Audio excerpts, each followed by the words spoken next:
ఇప్పుడే country delight app ని download చేసుకోండి. Download the country delight app now.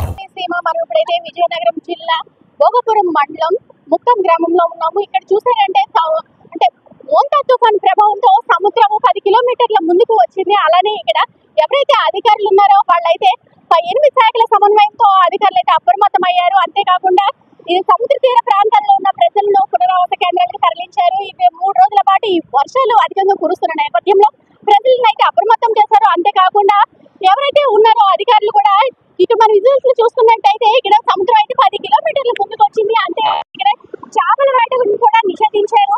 దీంతో అధికారులు కూడా ఎక్కడికక్కడ చర్యలు చేపట్టి మళ్ళీ పోలీసులు కూడా పునరావాస కేంద్రాలను ఏర్పాటు చేసి అక్కడ ఎవ్వరూ కూడా ఎటువంటి అవాంఛనీయ సంఘటనలు జరగకుండా అన్ని చర్యలు చేపట్టారని చెప్పొచ్చు. అంతేకాకుండా ఎవరైతే ప్రజలు ఉన్నారో తీర ప్రాంత ప్రజలు అలానే వర్షాలు పడే ప్రాంతాలను అయితే ప్రజలను అయితే అప్రమత్తం చేశారు. అంతేకాకుండా ఎవరు కూడాను చేపల వేటకు వెళ్ళవద్దని, అంతేకాకుండా వర్షాలు కురిసే సమయంలోని ఎవరు కూడా పొలాలను అన్నింటిని కూడా చూసుకోవాలని, పీడులు పడే సమయంలో ప్రజలు అప్రమత్తంగా ఉండాలని కూడా అధికారులు అయితే ప్రజలను అప్రమత్తం చేస్తున్నారు. అంటే ఈ మోంతా ప్రభావం కాకినాడ అలానే విశాఖపట్నం, విజయనగరం, శ్రీకాకుళం జిల్లాలకు ఎక్కువగా ప్రభావం ఉండటంతో అన్ని శాఖల సమన్వయంతో అధికారులు అయితే ముందస్తు చర్యలు చేపట్టారు.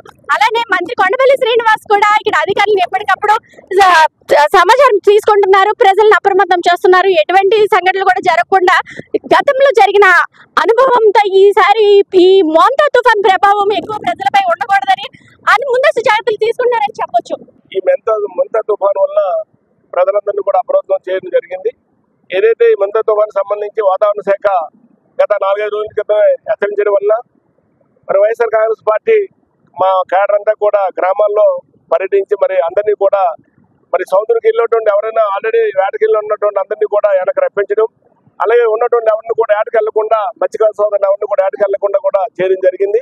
అయితే గత సంవత్సరం కాలంలో ఈ తుఫాన్లు ఎక్కువ రావడం వల్ల మత్స్యకార సోదరులు ఎవరు కూడా మరి వేటకి వెళ్ళడానికి సరైనటువంటి ఇబ్బంది పడుతున్నారు. ఈ వేటకి వెళ్ళకపోవడం వల్ల వాళ్ళ జీవనోపాధి కోల్పోతున్నారు.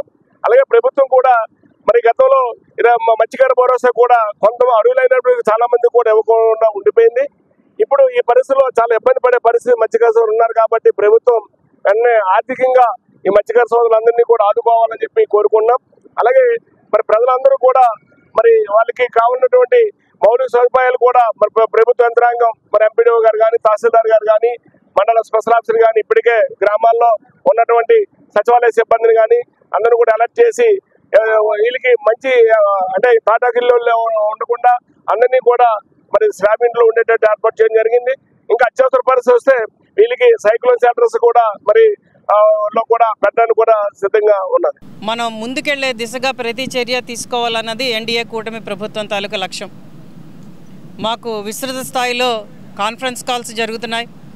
అటు చంద్రబాబు నాయుడు గారి దగ్గర నుంచి, ఇటు పవన్ కళ్యాణ్ గారి దగ్గర నుంచి, అలాగే నాదెండ్ల మనోహర్ గారు ప్రతి ఒక్కళ్ళు కూడా ఈరోజు మాట్లాడుతూ, జిల్లా మంత్రులు కూడా మాట్లాడుతూ ప్రజల తరఫున ప్రజల మధ్యలో ఉంటూ నాయకులందరూ కూడా ప్రజలకు అండగా ఉండాలి, అలాగే అధికార వర్గం అంతా కూడా అప్రమత్తంగా ఉండాలి అని చెప్పడం జరిగింది.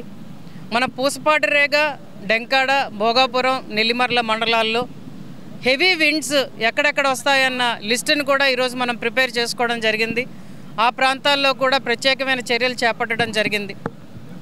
రైతులుగా అండగా ఈరోజు ప్రభుత్వం సుమారు 50,000 టార్పలిన్లు ఉచితంగా ఇవ్వడం నిజంగా అది చాలా గొప్ప విషయం. కాబట్టి ప్రజలందరూ కూడా ఎటువంటి సమస్యలు ఉన్నా కూడా కంట్రోల్ రూమ్స్ ప్రత్యేకంగా ఏర్పాటు చేశాం కాబట్టి వాటికి కాల్ చేస్తూ మమ్మల్ని ఇన్ఫర్మేషన్ ఇస్తూ కూడా ప్రతి ఒక్కళ్ళు ఈ తుఫాన్ని ఇంటి పట్టునే ఉంటూ జాగ్రత్తగా అందరం కలిసి ఈ విపత్తు నుంచి బయటకు వచ్చే దిశగా ఉందామని ప్రజలందరికీ ఈరోజు చెప్పడం జరుగుతున్నది. ఈ వర్షం ఆగుతున్నది, మళ్ళీ వస్తున్నది కాబట్టి మనకేం లేదులే అన్న దాంతో కొంతమంది ఉంటున్నారు. ఖచ్చితంగా ఇది చాలా ఉధృతంగా వచ్చే తుఫాన్ కాబట్టి మీ అందరూ కూడా అప్రమత్తత్వం ఉండమని ఈరోజు ప్రత్యేకంగా ప్రజలందరికీ కూడా మీడియా ముఖంగా చెప్పడం జరుగుతున్నది. పాత్రికేయ మిత్రులు ఎక్కడికక్కడ ఇన్ఫర్మేషన్ కవర్ చేస్తున్నారు, వాళ్ళందరికీ కూడా ప్రత్యేకమైన ధన్యవాదాలు. ఇప్పుడే 4 రోజుల నుంచి మనం మరొక ఉండడం మాకు చాలా ఇబ్బందిగా దొరికింది. ఇంకా వారం రోజులు ఉండాలి. ఈ ఉపాధి మా మత్స్యకారులకి కాస్త కోస్త గవర్నమెంట్ ఏదో చూపించి మాకు ఉపాధి చూపిస్తుందని కోరుకుంటున్నాము.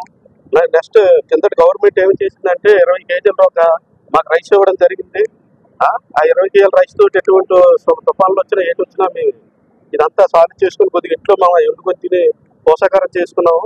ఆ గవర్నమెంట్ లాగా 20 కేజీల రైస్ ఈ గవర్నమెంట్ కూడా మాకు యాక్సెప్ట్ చేస్తాను. మత్స్యకారులకు ఇంకా 1 రోజులు ఉండాలంటే మాకు చాలా ఇబ్బంది కలుగుతుంది కాబట్టి గవర్నమెంట్ మాకు ఏదో ఉపాధి మాత్రం కల్పించాలి. మోంతా తుఫాన్ ప్రభావంతో తీర ప్రాంతాల్లో చూస్తున్నారు కదా, అంటే 90 నుంచి 110 కిలోమీటర్ల వేగంతో ఈదురుగాలులు వీచే అవకాశం ఉంది. అంతేకాకుండా ఇక్కడ వర్షం కూడా ఆగి ఆగి పడుతున్న పరిస్థితి అయితే కనిపిస్తుంది. అలానే మోంతా తుఫాన్ ప్రభావంతో ఎవరైతే ఉన్నారో ప్రజల్ని వాళ్ళైతే పునరావాస కేంద్రాలకు ఆల్రెడీ తరలించారు, అక్కడే ఉంచారు. అక్కడ వాళ్ళకి కావాల్సినవన్నీ అన్ని సదుపాయాలు కూడా చేశారు. అలానే నిత్యావసర సరుకులు కూడా పంపిణీ చేసిన పరిస్థితి అయితే కనిపిస్తుంది. ఇక్కడైతే అధికారులు అయితే ఎప్పటికప్పుడు వచ్చి పర్యవేక్షిస్తున్నారు. అలానే నెల్లిమర్ల ఎమ్మెల్యే లోకం నాగమాధవి కూడా వచ్చారు. ఇక్కడికి వచ్చి అధికారులు అలా ఇక్కడ ఉన్న పరిస్థితి అయితే పర్యవేక్షించి ఇప్పుడు పునరావాస కేంద్రానికి వెళ్ళి అక్కడ ఉన్న వారికి వాళ్ళకి నిత్యావసర సరుకులను అయితే అందజేశారని చెప్పొచ్చు. కెమెరా పర్సన్ అఖిల్తో సీమా, సుమన్ టీవీ, విజయనగరం. సుమన్ టీవీలో మీ పర్సనల్ అండ్ బిజినెస్ ప్రమోషన్స్ కోసం కింది నెంబర్కి కాంటాక్ట్ చేయండి.